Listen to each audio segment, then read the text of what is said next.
Welcome into 49ers Access. My name is Sterling Bennett, and today has been an eventful one for the National Football League. Plenty of updates going around the league, some trades, some signings, and plenty of San Francisco 49ers news coming your way. The Niners made Brock Purdy the first offer when it comes to trying to get that contract extension signed. We have updates on Dre Greenlaw and Talanoa Hufanga's future, and we have some veteran free agents hitting the open market, and two of them have been linked to the San Francisco 49ers. All of that coming up next right here on 49ers Access.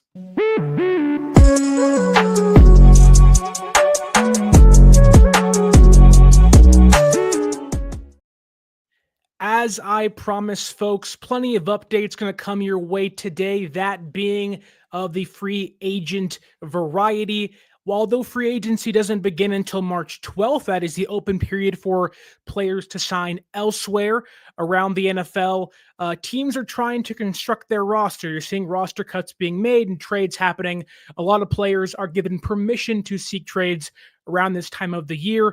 And while San Francisco has certainly had their hands on the trade market, maybe seeing who they can acquire during the offseason, today came with a ton of impending free agent updates, starting with that of offensive lineman Aaron Banks, former second-round pick in 2021, played left guard from 2022 up into this past year. He's going to hit the open market for the first time in his entire career, and it looks like he is not going to return this season, which shouldn't surprise many people.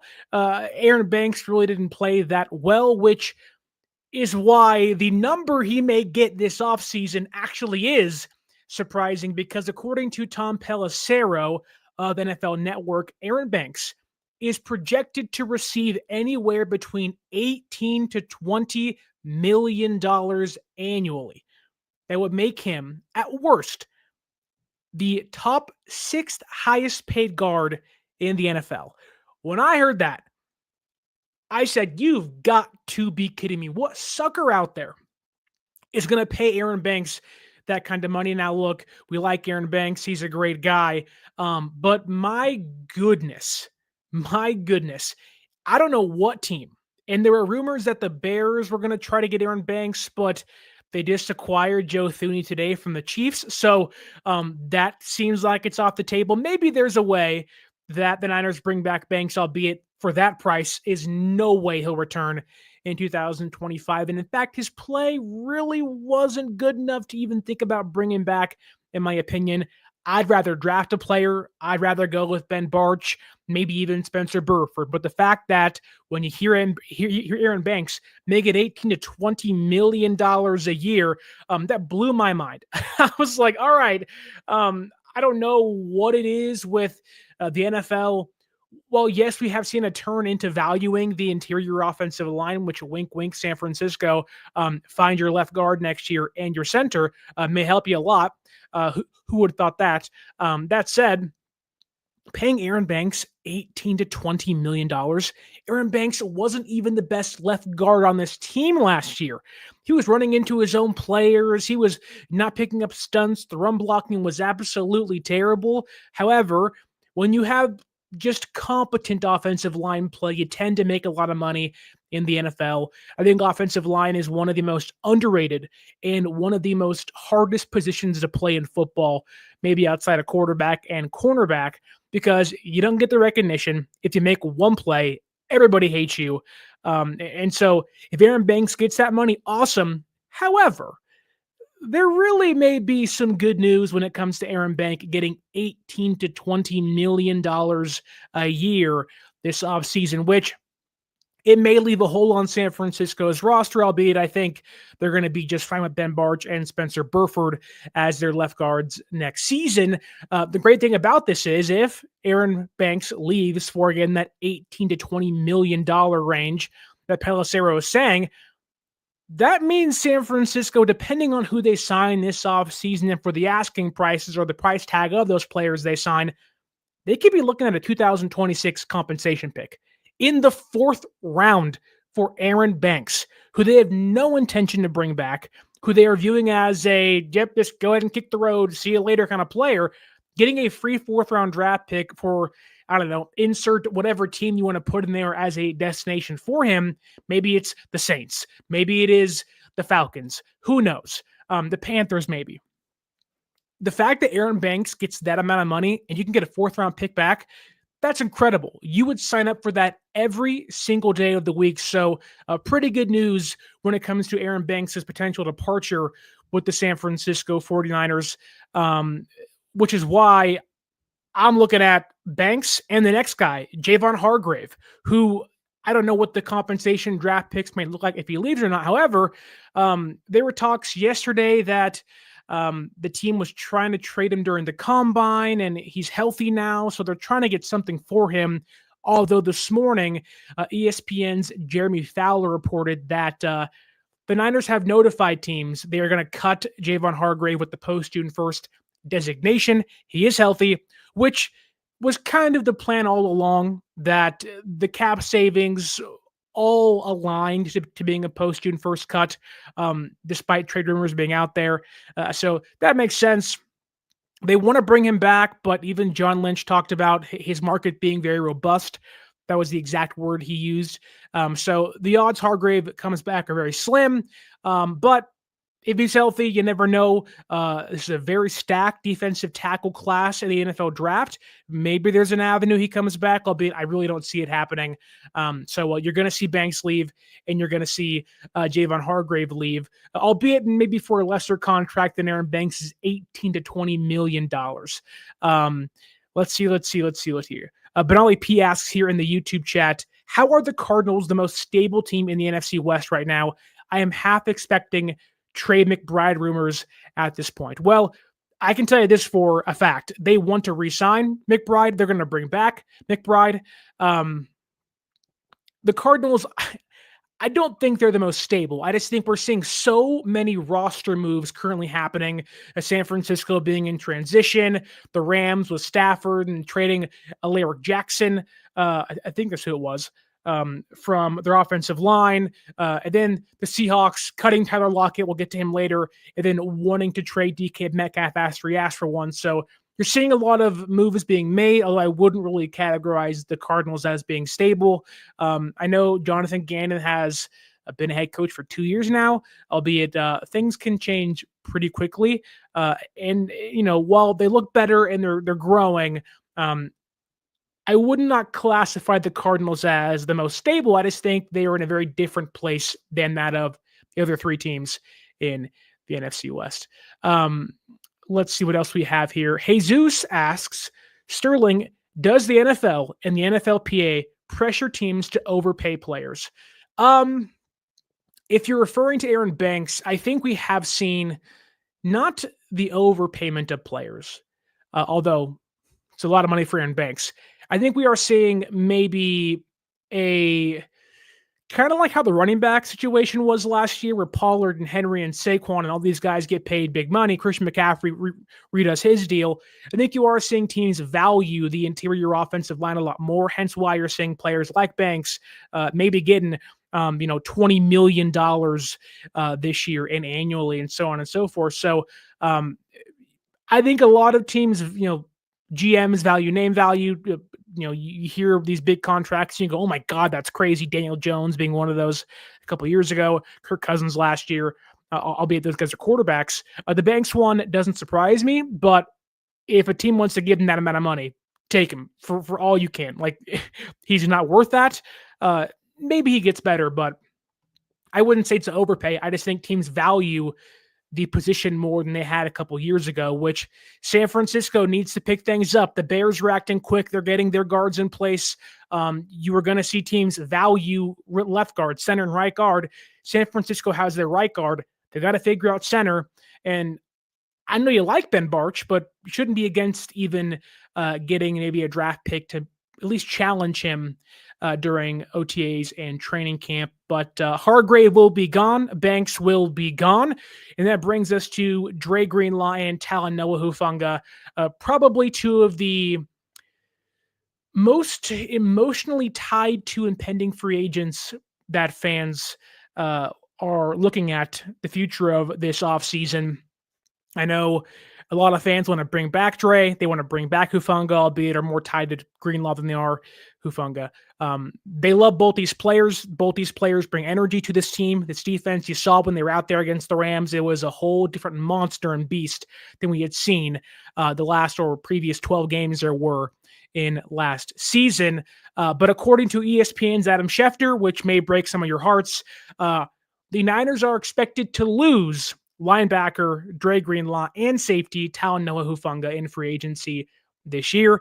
And I'll give you the full quote as we speak now. They are going to lose talent in free agency. Talanoa Hufanga is going to be gone. I think Dre Greenlaw is going to be gone, ... Brock Purdy's contract is going to take a while to get done because it's not a simple solution. So Schefter's more alluding to Brock Purdy's contract being a very tricky thing for them, hence having to say goodbye to players like Banks, Greenlaw, Hargrave, and Hufanga. You already saw Debo traded, although there's very different reasons for that outside of Brock Purdy and his contract. Schefter keeps pushing this narrative that San Francisco is in cap hell, if you will, like they're the New Orleans Saints, or they're a team that is so cap strung. That isn't the issue. San Francisco is not cap strung; they're cash strung. They're pulling back those reins of cash being spent on the team, not cap being spent on the team. And so to me, Talanoa Hufanga being gone makes sense. There's no reason any team should pay big money for a safety. While this draft doesn't have the high-end safeties you like or love, they have Malachi Starks, Andrew Makuba, and some others. They really don't have, these 3 or 4 or 5 guys. They have about 1 or 2 you can expect to have an instant impact on your team. I already named 2 of those a couple seconds ago. But there's no reason to pay, $15 million for a safety. I think San Francisco values Mustafa. They value Jair Brown. I think that's penciled in as their starters next year. I wouldn't be shocked to watch them cut George Odom as their third safety. So there's going to be some transitions being had on defense, on special teams, and all that stuff. That said, the Greenlaw one is certainly not perplexing, but you take it more to heart because Greenlaw is probably going to have a pretty big market. Now, when I say that, I don't mean a lot of money. I mean, a lot of teams are going to want themselves a Dre Greenlaw, whether it is the emotional impact, the energy impact, or simply just when he's healthy, he's one of the best linebackers in all of football. And there seems to be a lot of misconception here that I don't think money is the problem. I don't think any team's offering Dre Greenlaw, $12 million, $10 million. I think teams are probably sitting in that, 7 to 9 range with incentives that are willing to let Greenlaw, prove his worth and get his money, but you got to be healthy. And I'm someone that is very reluctant to, especially, knowing that this team wants to reboot, that they want to restock, they want to get younger, they want to get more durable, they don't want to spend too much cash on players that really haven't been worth it in previous years, hence why Debo's gone, Aiyuk may be gone, Juszczyk may be gone, and they're essentially being audited, right? The Niners are being audited currently by their own front office. And so when you do that, you're going to see players like Greenlaw leave. And I, for one, believe that letting Dre Greenlaw hit the open market, see what he can get out there, and if he walks, man, that sucks emotionally. I have my Dre Greenlaw jersey sitting in my closet. I wore it on Super Bowl Sunday, the day he tore his Achilles. And it sucked. It was heartbreaking to watch him come back last year. It was absolutely incredible. But there are so many questions. He played 34 snaps last year. 34 snaps. And this idea that, if they let him go, it's a mistake. How does anybody know that? Why would any team commit big money or multiple years for a player that is yet to show he can be healthy off an Achilles tear? Now, I love Dre. I want to have Greenlaw back so bad. The impact he has in the locker room, on the sidelines, and when he's healthy on the field is unlike anybody else on this defense. That said, for a team that is currently trying to cut cash, kind of, pivot how they construct their roster, would paying a player coming off a really serious injury who didn't re-tear it, but re-aggravated it 34 snaps into his return be worth paying big money to? No. And I don't think Dre is sitting here like, well, San Francisco is the best fit for me. I don't think Dre views that. I don't think Dre views San Francisco as this place where it's like, oh, I got to stay. I think Dre wants to be his own man, which Mayoko has said that, and others. And if Dre wants to be his own guy, it's never going to happen in San Francisco. So I am perfectly fine letting Dre see what he gets out there. And if he gets a great deal, awesome. Will always be a fan. But I am much more open to the idea of signing a younger player or letting D. Winters play this year and say, be the linebacker number 2. These guys need to get reps. This team needs to know what they have in a transition year. Look, Devondre Campbell's gone. It's going to be really hard to be as bad as he was last year for the first half of last season. So whether you draft a guy, you sign a low budget guy, I have no idea. But I am okay letting Dre Greenlaw walk and say, thank you for your time. Thank you for your service. You're always going to be a fan favorite. But it's time to walk away. That the reward may not be worth the risk of re-signing him, because there is no promise he's back to full health next year. Although, again, maybe he goes to the Cowboys or the Commanders and looks great. And if he does, awesome. Greenlaw's back. I just don't think this team is in the business of taking risks on players like Dre Greenlaw in his current situation. That said, they're trying to bring him back. They want to bring him back. But I'm hoping in that it is a 1-year deal. I do not want to commit, 2 or 3 years to a player that has yet to show he's recovered from the injury completely. What do we have here in the YouTube chat? Joe Griffin says, let the man leave in peace without the wreckage. Yep, I am on board with that. You shake Dre Greenlaw's hand, you thank him for his service, and you wish him the best in his future endeavors. He will always have a home here in San Francisco, and he will always be a San Francisco 49er at heart, but it may be time to move on. And that's okay. That's the NFL. That's life. And I think San Francisco is going to end up having to say goodbye to him in free agency this year. Niner Media asks here, do you think guys like Gross Matos and Floyd get cut? I don't think Gross Matos gets cut. I would not be shocked to watch Leonard Floyd get traded. I know there's a lot of things to like about Floyd, more consistency, some durability. Like, he never really is like a great player, but he's an above average, steady player that can really be a good number 3 edge rusher. I think they didn't see enough of Gross Matos last year on a pretty cheap deal as well. Whereas Floyd can help a contender. I think a team like the Dolphins could really use Leonard Floyd. I think a team like the Buccaneers could really use Floyd. Maybe a team like the Bears as well. Even going back to the Chargers could make some sense for him with that new regime out there if Mack and Bosa are both gone. I think there are teams that would trade for Floyd, albeit probably like a 5th or 6th round pick. But of the two, I think Gross Matos comes back. He has the inside-outside versatility, something Saleh loves to have. He's still young. I think getting in with the new system, in a way, a new regime, new coaches could go a long way for Gross Matos, albeit Floyd's going to be, 31, 32 this year on the last year of his deal. I think Floyd gets moved, if anybody of those two players. But I do want to get to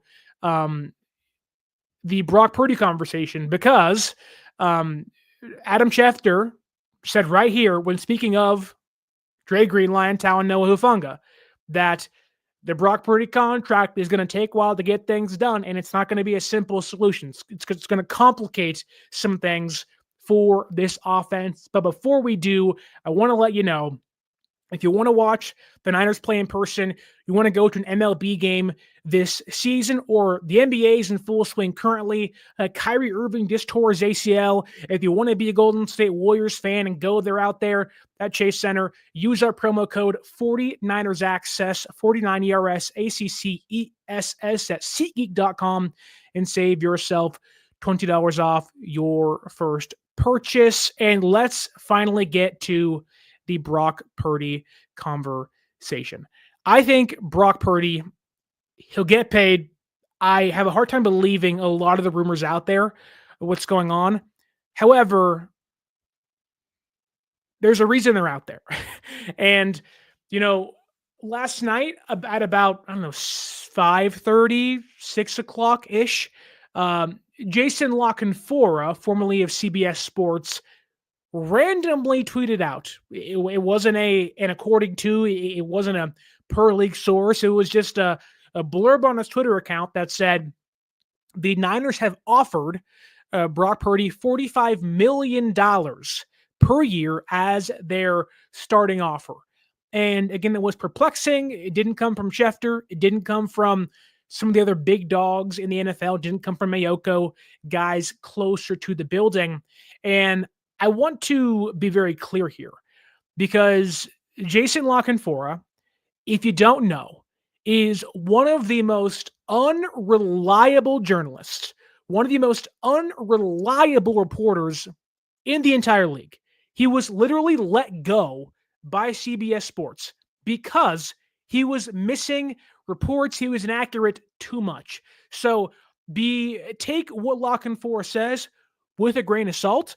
There is actually a website for La Canfora's incorrect reports that is still up, still running. So again, take a $45 million starting offer by San Francisco with a grain of salt. That said, we are going to operate as that is correct for the sake of this conversation. And so let's talk about that number. I think it's a great number to start off with. I know a lot of people yesterday were like, oh, he's being lowballed, and oh my goodness, like, what a terrible offer. Brock wants 55, you're giving him 45, what the heck? And the other side was like, no, this is great, go lower, start at 30, which has been a lot of the conversations we've had and a lot of the, reporting we've seen, or at least opinions we've heard from people throughout the offseason thus far in regards to what they believe Brock should get paid. I know Spotrac has Brock at about $59.7 million, just behind Dak Prescott, we've said. And Larry Krueger has said with me on the show that 57.5 makes a lot of sense for Brock. That's the Jared Goff deal. So a lot of opinions, a lot of, numbers being tossed out there. That said, I think $45 million is the Niners kind of just saying, look, in every negotiation, you never start high. You always start as low as you can go. You never want to, shoot yourself in the foot. Like, you ever seen Pawn Stars? They'll always tell the person trying to pawn something off and sell something, they're like, we have to make a profit too. So this thing may be worth $1,000, but we're going to buy it from you for $800 or $700 to get our money back. That's the same thing here. While I think they do end up meeting somewhere in the middle at, let's say, 53, let's say 55 or somewhat, whatever Brock is asking for, which we do not know what that number is, so let's be careful here when we talk about this. Brock could say, give me 52, and they meet at 50. I think that this is a good sign. They are starting things off early. We didn't get reports of them starting contract negotiations with Aiyuk until about later in March, maybe early April, before the draft. It was very confusing why they waited so long, which has got them into where they are now when it comes to cutting cash and moving off of guys. But one, this is a great thing. They are starting negotiations early as the NFL Combine. And if that 45 number, which I think it was Matthew Berry who reported yesterday that San Francisco was far apart from Brock Purdy in what they were both asking for. So let's take that into account here as well. If the Niners, let's say Brock is asking for that $57 million per year contract, that's when things get complicated. Most teams usually aren't 15, $10 million off. Sometimes they are, which is usually when you see things get sticky or you see guaranteed money get brought into the equation.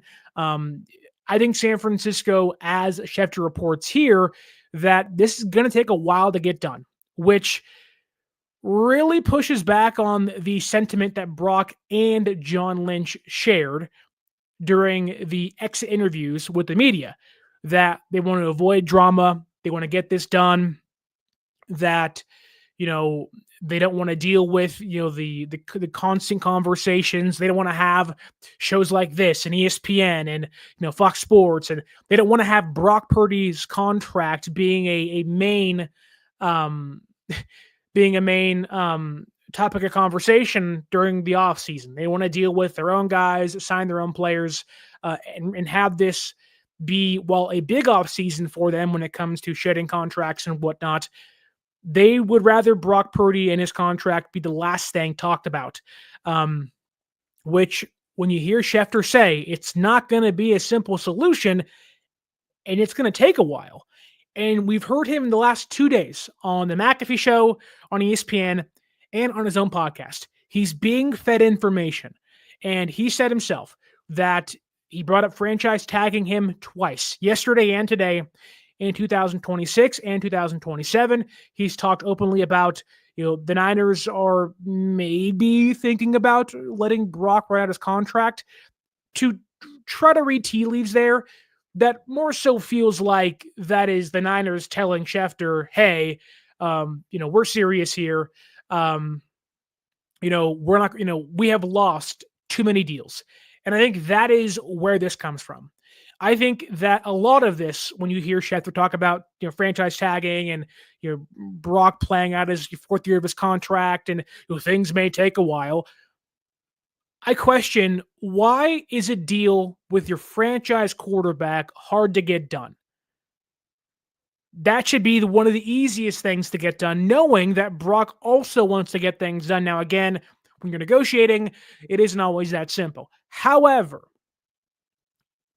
kind of connecting today's show and yesterday's show, in which I went in on the San Francisco 49ers and the way they're handling Brandon Aiyuk's contract negotiations, or at least his trade talks this year on the market. I think this is San Francisco, unfortunately, viewing all of the contracts they consider as losses when it comes to Deebo Samuel, Brandon Aiyuk, Javon Hargrave, Nick Bosa. I'm sure Jimmy Garoppolo's in there somewhere. Many others. All the contract extensions they've handed out, they view as quote-unquote losses. This is them trying to correct course a little too much, I think. I think this is them in the front office, mainly Parag and the money guys up there, saying, hey, look, we don't like losing. And if we continue to lose on deals like this, yes, we are burning money, if you will, albeit they make a ton. I think this is them essentially saying enough's enough, that we are not going to lose on these contracts any longer. They are taking their grief, if you will, from the losses they've had on the contracts they've signed into negotiations with Brock Purdy. We did not hear anything like this, anything about Brandon Aiyuk last year this early.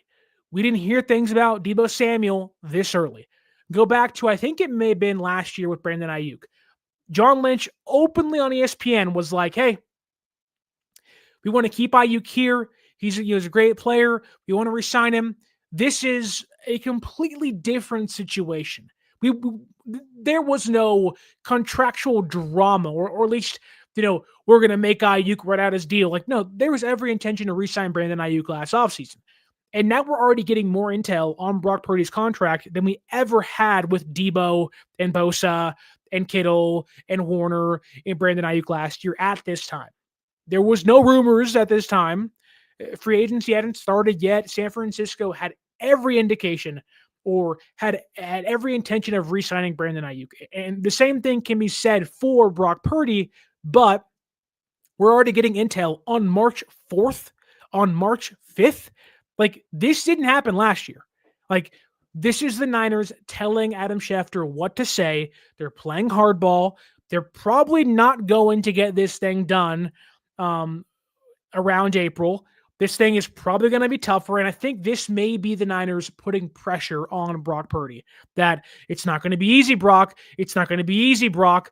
Blah, blah, blah, all this stuff. We're going to franchise tag you. We're going to make you almost have to come down to us and our asking price, our value, because we are going to have a hard set number on you.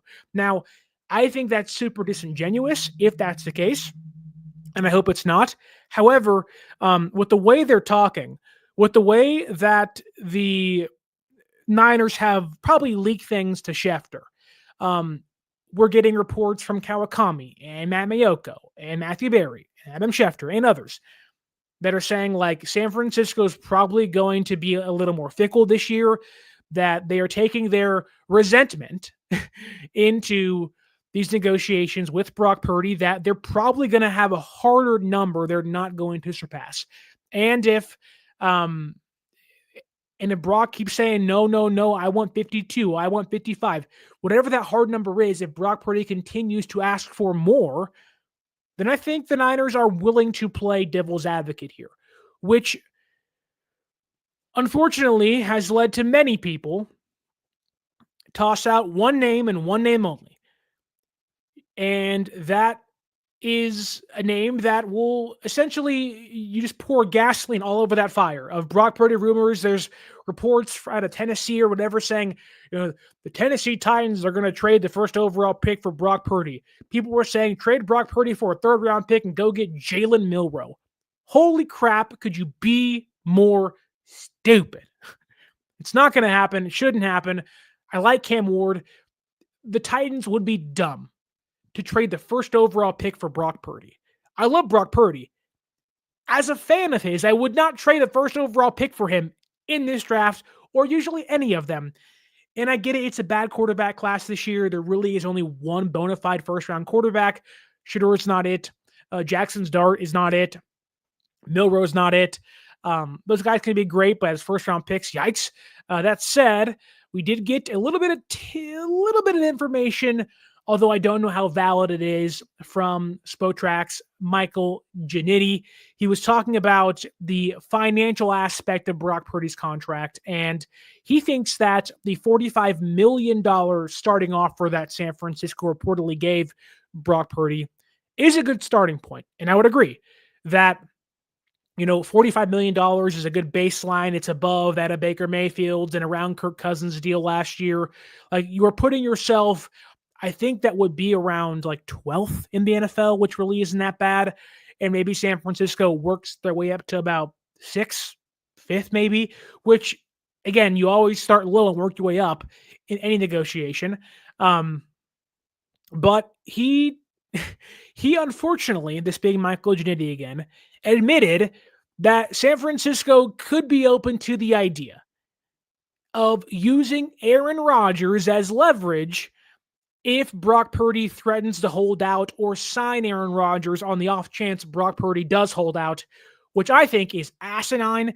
I don't think it'll happen, but he said, and keep in mind, not a reporter, probably not too much in tune with what's happening in San Francisco, but knows the financial side, has seen these things over and over again. He talked about Aaron Rodgers, and my eyes said, you got to be kidding me. And that's when he said that San Francisco, if they have that hard number, say it is $50 million, and Brock asks for 53, 54, 55, and they say, no. And Brock says, fine, I'm going to hold out. The Niners do have leverage over Brock Purdy. They do. They have financial leverage. They have franchise tag leverage. And I think they are going to openly utilize that to make Brock Purdy almost drive his own value down.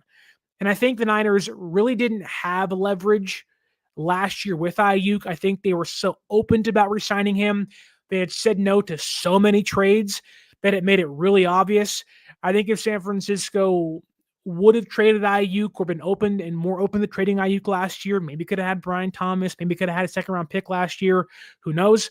I think that This is San Francisco simply saying, we hold the cards, we're tired of losing, and we're going to make sure we actually win this negotiation.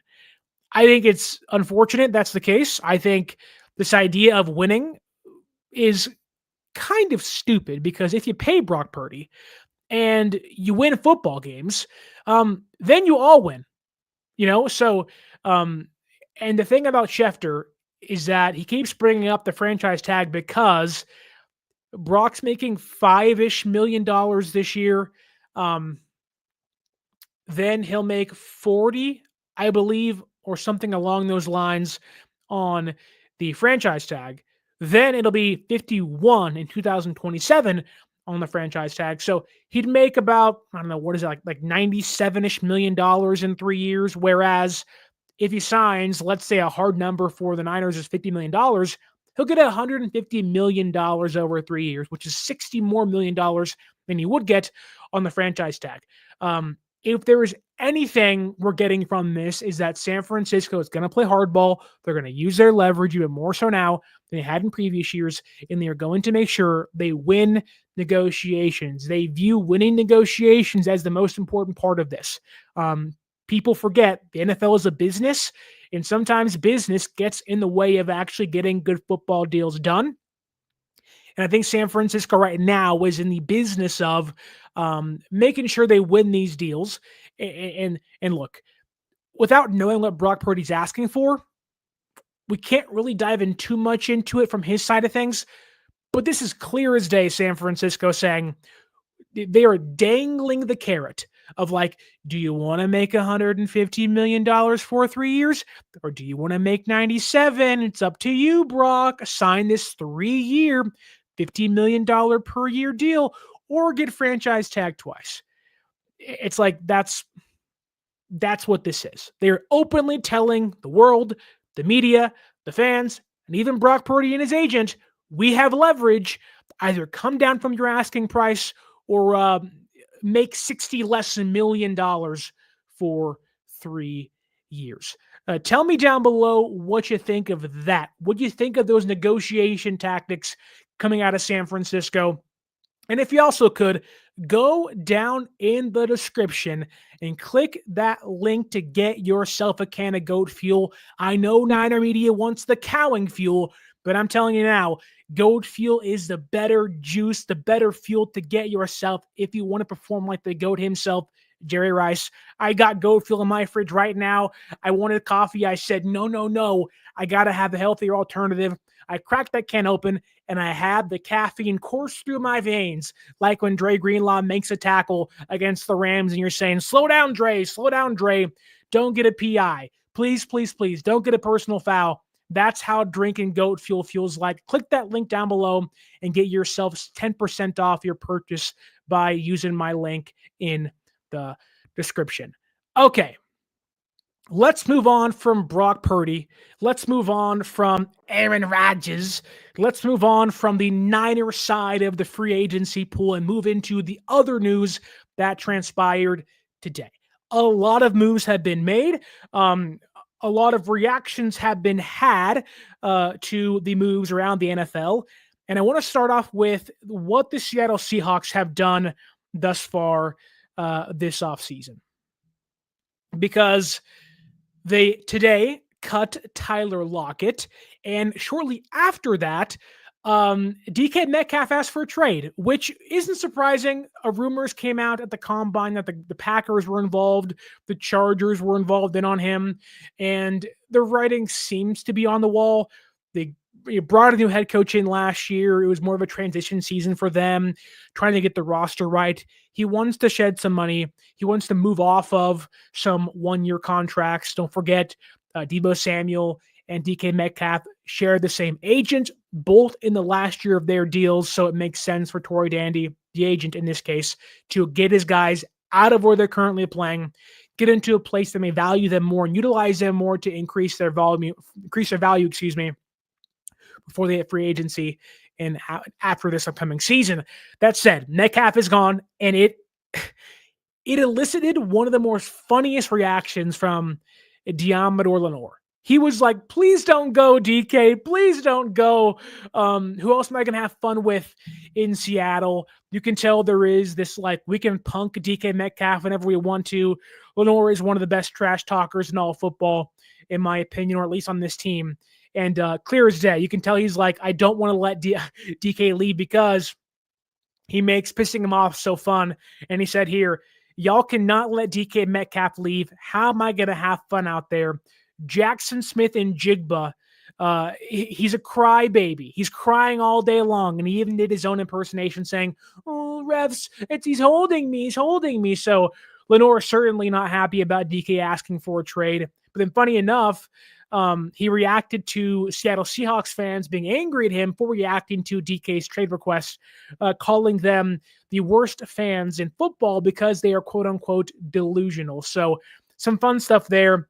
But going back to Benali P's point earlier about many teams seeming dysfunctional and the Cardinals kind of feeling like they are the most stable franchise in the NFC West, the Seahawks are watching two of their top receivers leave this offseason. They're going to trade DK, which you can view as their version of Deebo Samuel, albeit not the same player, but contract-wise, situation-wise, very similar to Deebo Samuel in San Francisco.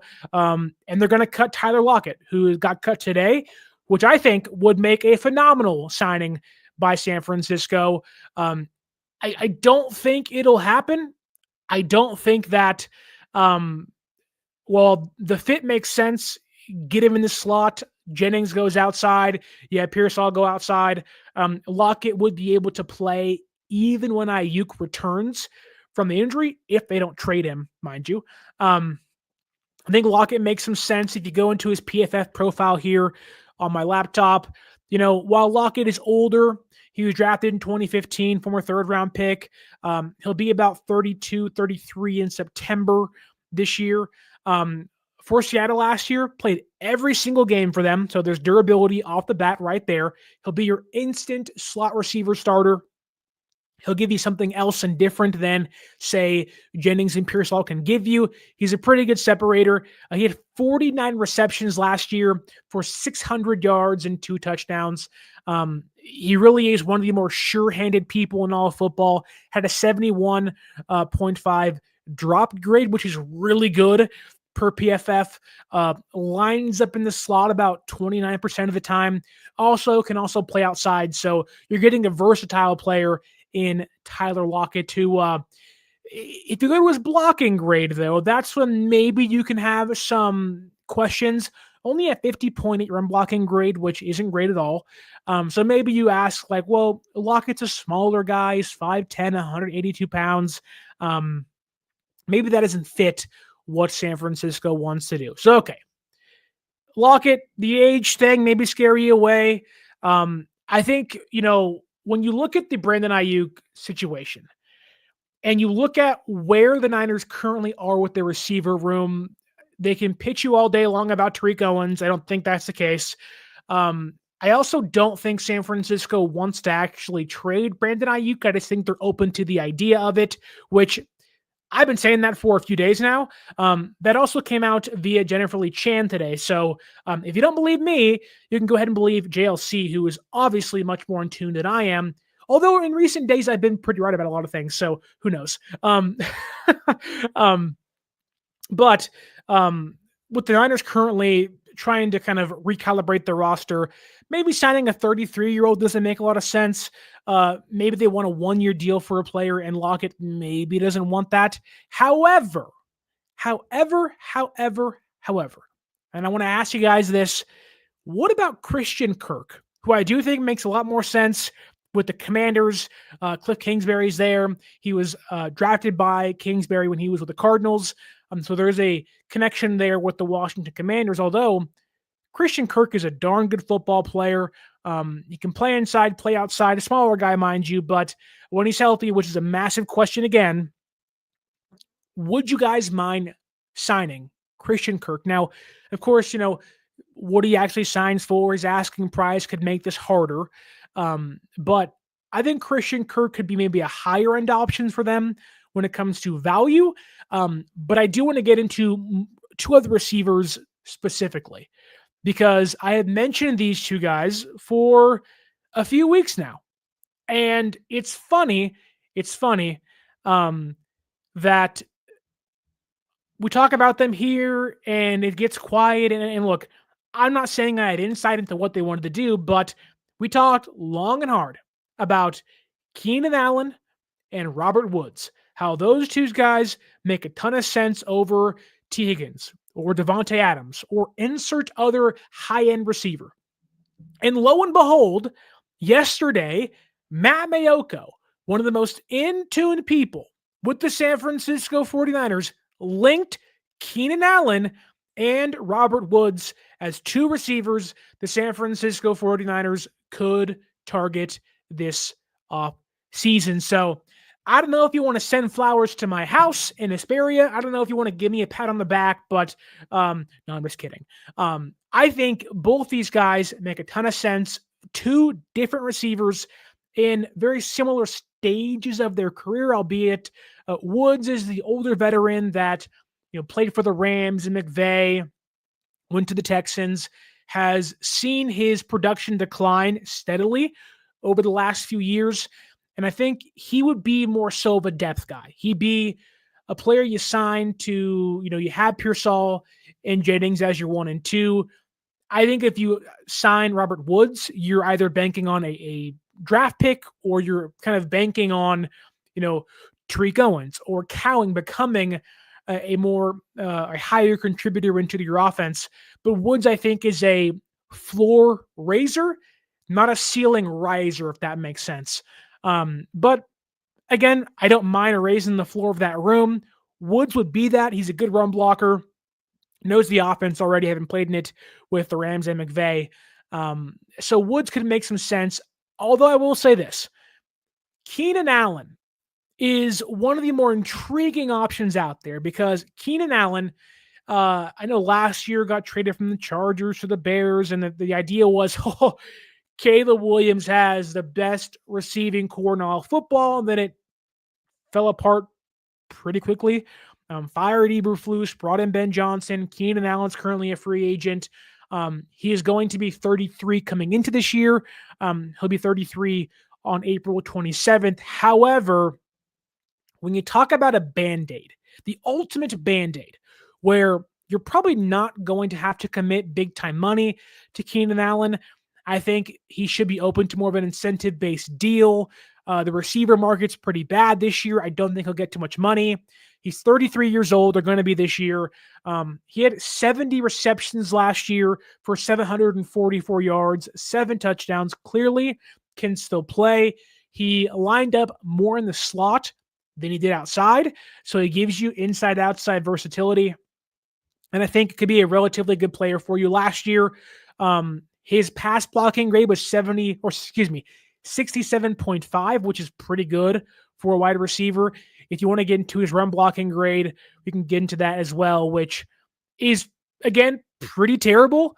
But I think when you have Jawan Jennings and you have Pearsall, and maybe you sign somebody else for a cheaper contract, or you bring in a rookie or whatever, I can see Keenan Allen being the Band-Aid to get you to Brandon Aiyuk. I can really see him being there for 1 year. He has injury history, but he's from California, played at Cal. He's a NorCal guy. I can see him maybe wanting to come home for the last year of his career. So I think it's certainly an option. We were on that pretty quickly here on the show, and it's good to hear Mayoko is also saying that too. It means we're heading in the right direction in regards to what this team wants to do this offseason. And again, Jennifer Lee Chan, clear as day, said that they are trying to bring in a veteran free agent wide receiver, which, Allen, I think, makes a lot of sense. I don't think he'd be too expensive. Woods obviously makes more sense because of his contract being really cheaper than, say, Allen would be. But Leon Sandcastle says he likes Darius Slayton and Tutu Atwell. Tutu is interesting because he's a former third-round pick from Louisville of the Los Angeles Rams. Beat San Francisco in that first game a lot last year. Primarily a slot receiver, a smaller guy. I'm not sure. Like, there's a reason as to why he didn't stick with the Rams. There's a reason as to why Demarcus Robinson jumped him on the depth chart, and others did as well. There were some injuries involved for sure, but although I really like Atwell, his skill set fits what San Francisco wants to do. I find him rather redundant when you have Jacob Cowing. And if San Francisco is truly trying to recalibrate and don't believe they have to sign a free agent, albeit seems that's been proven false by JLC, I don't think you need to have two of the exact same player on your team. And I think Atwell and Cowing are very much the same. That said, Darius Slayton makes a lot of sense. We've been kind of talking about him as a mid-tier option, although I think it was Matthew Berry that said he would be, or was it Berry or was it Jeremy Fowler that said that Slayton would be this year's Darnell Mooney, which he got 3 years, $39 million last year. And I'm not sure San Francisco wants to pay a wide receiver $13 million a year. Slayton said recently on a podcast that he wants to win and he wants the opportunity.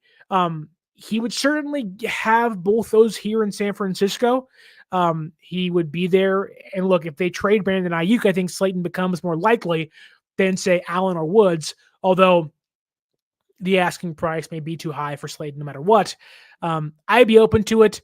I just don't know if San Francisco wants to pour more money into the receiver room unless it is for a 1 or 2 year deal, which I don't know if Slayton's open to, albeit he may be if he wants to prove himself and get a bigger deal next year in a much more competent organization, is how I'll put that, with a better offense around him, which could hopefully skyrocket his market and make him a really good player on the open market in 2026. But I think Allen and Woods make the most sense of the receivers I said today. I don't buy into Higgins or Devontae or even Atwell. I like him, but thinner guy. You have Cowing, wouldn't make that move. I think that, Woods and Allen make the most sense of the guys I already said today. Slayton making a lot of sense as well, but money. Shane McMahon style. Papa J, which brings me to my next topic, says here on the YouTube chat that Max Crosby gets 3 years, $106.5 million contract with $96.5 million guaranteed. Yes, folks, you can immediately, although it was never likely, you can cross off your Max Crosby wish list. It's not going to happen. He's staying in Las Vegas. He wants to be with the Raiders. I think it's a good deal for him. I think it makes sense for him to stay there. You have Pete Carroll, you have Tom Brady, and he wants to be able to build something out there. I think the Raiders are probably going to try for Sam Darnold. There's been some rumors they like Shedeur Sanders at number, I think it's 7, or is it 6? One of those. In this year's draft, although I don't think Shedeur goes in the first round, let alone top 10.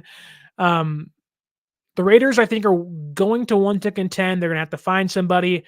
I think Darnold makes the most sense. I would not be shocked to watch the Raiders sign Sam Darnold and draft Ashton Genty in the first round. I really would not be shocked there because, Pete Carroll, he wants to run that rock, and Darnold, you probably wouldn't have to pay too much money to, maybe like $35 million a year for about 3 years, very Baker Mayfield-like, so not too much tied to him. Maybe it's a heavy guaranteed deal early, and less or so down the road, which gives them an out in case he kind of falls back into his bust-like ways. But Max Crosby, not going to be a 49er. Cross him off your list, and I think that kind of crosses off a lot of people in regards to Myles Garrett or Trey Hendrickson.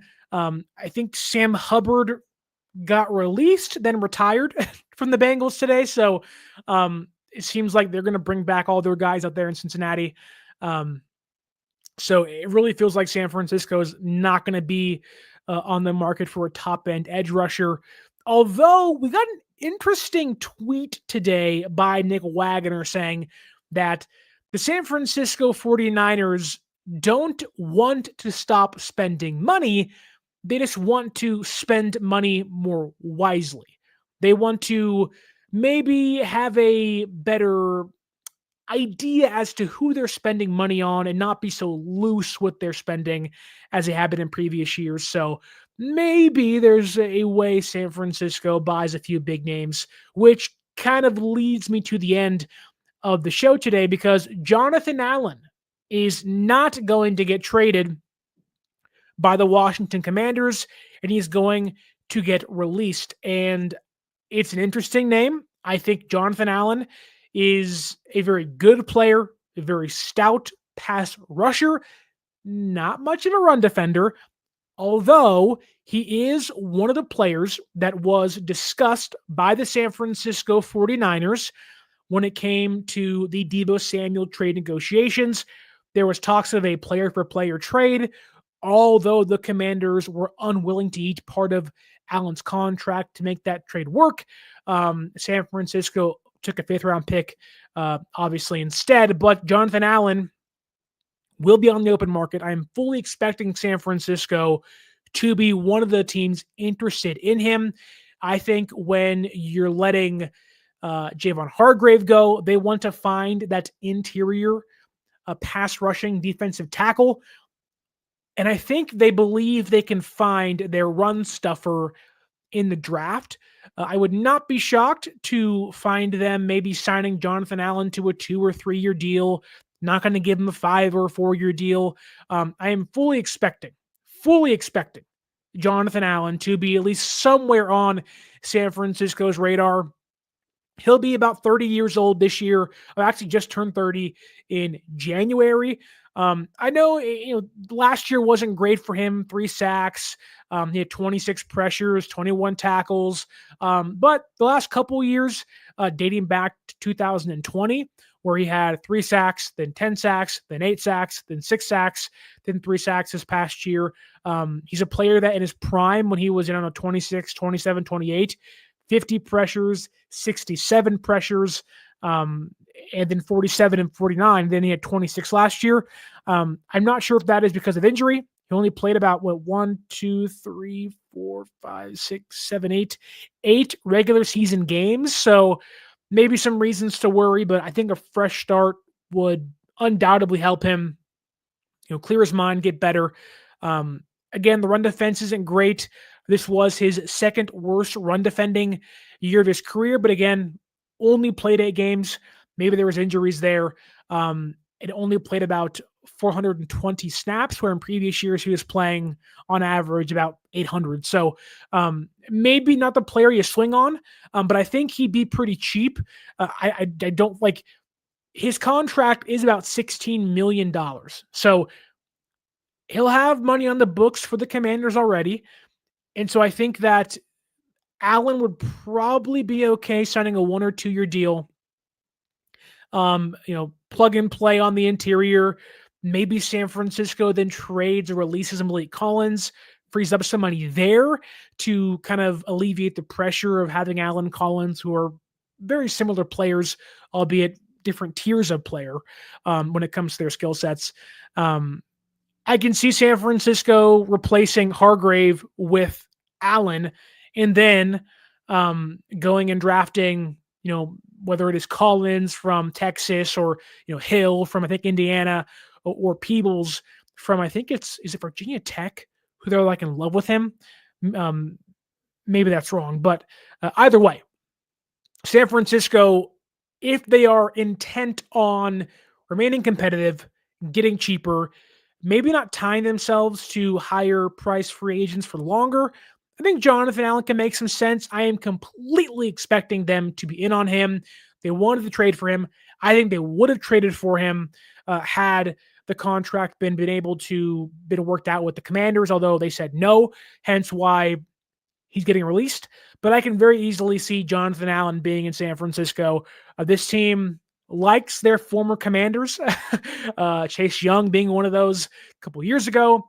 And I can see Jonathan Allen being a San Francisco 49er in 2025. But tell me down below in the comments, would you want the San Francisco 49ers to sign Josh Allen? Kawachipto says Allen for cheap would be solid. Release Jordan Elliott. So he likes the idea of signing Jonathan Allen.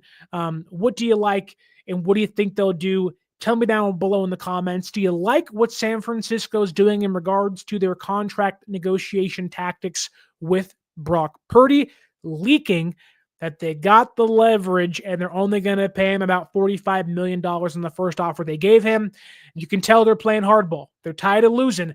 How do you view their negotiation tactics? Tell me down below in the YouTube chat. If you could follow us on social media at 49ers_access is the X or the Twitter. 49ers.access is the Instagram, and go ahead and use that promo code 49ersaccess, 49 ERSACCESS at SeatGeek.com to save yourself $20 off your first purchase. And while you're at a concert or a sporting event, go ahead and get yourself a can of goat fuel by clicking that link down below in the description and save yourself 10% off your purchase. I want to thank Great1765 who mentions Christian Kirk. We already talked about him earlier. Fish and Chips, always in here. Kyle Chipto, Strawberry Reacts, Papa J, Tommy Huxley, Dre Area Sports, Benali P, Marketing Pro, so many more of you in the YouTube chat. Thank you so much for watching, listening. Don't forget to like, share, subscribe, leave that review. Fish and Chips asks here, Jackson, will he resign? Not sure who you mean in regards to Jackson. Maybe you can let me know really fast here as I do the outro. But if you could, like, share, subscribe, give us that 5-star review on the audio podcasting platforms, and go ahead and hit like on this video. And look, until next time, my name is Sterling Bennett. And as always, if the news keeps coming out, probably tomorrow, and yeah, as always, stay faithful.